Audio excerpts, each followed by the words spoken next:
കൊല്ലത്ത് തിടമ്പേറ്റി വന്ന ആന റോഡിൽ വാഹനം നിയന്ത്രിച്ചിരുന്നയാളെ ചവിട്ടി വീഴ്ത്തി.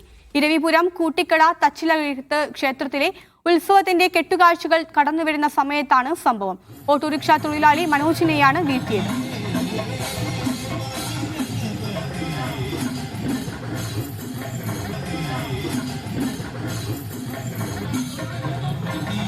വിവരങ്ങളുമായി ലിജോ റോളൻസ് ചേരുന്നു. ലിജോ, എപ്പോഴായിരുന്നു ഈ സംഭവം? സ്വിച്ചിന് പരിക്ക് എങ്ങനെയുണ്ട്?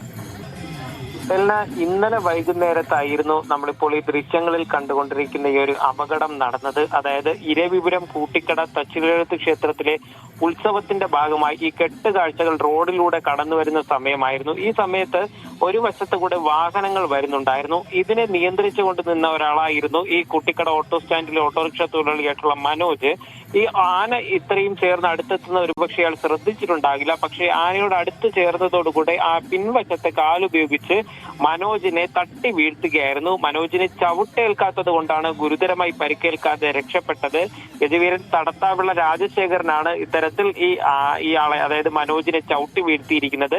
നിസ്സാര പരിക്കുകൾ മാത്രമാണ് ഏറ്റത്. ഉടൻ തന്നെ നിലത്ത് വീണ ഉടൻ തന്നെ അയാൾക്ക് അവിടെ നിന്നും വഴുതി മാറി ആനയുടെ ചവിട്ടേൽക്കാതെ രക്ഷപ്പെട്ടത് കൊണ്ടാണ് വലിയ ഒരു അപകടത്തിൽ നിന്നും രക്ഷപ്പെട്ടത്. എന്തായാലും തുടർന്ന് ഈ ഉത്സവത്തിന്റെ ആഘോഷങ്ങളും മറ്റു കാര്യങ്ങളൊക്കെ നടക്കുകയും ഉടൻ തന്നെ മനോജിനെ ആശുപത്രിയിലേക്ക് മാറ്റുകയും ചെയ്തു.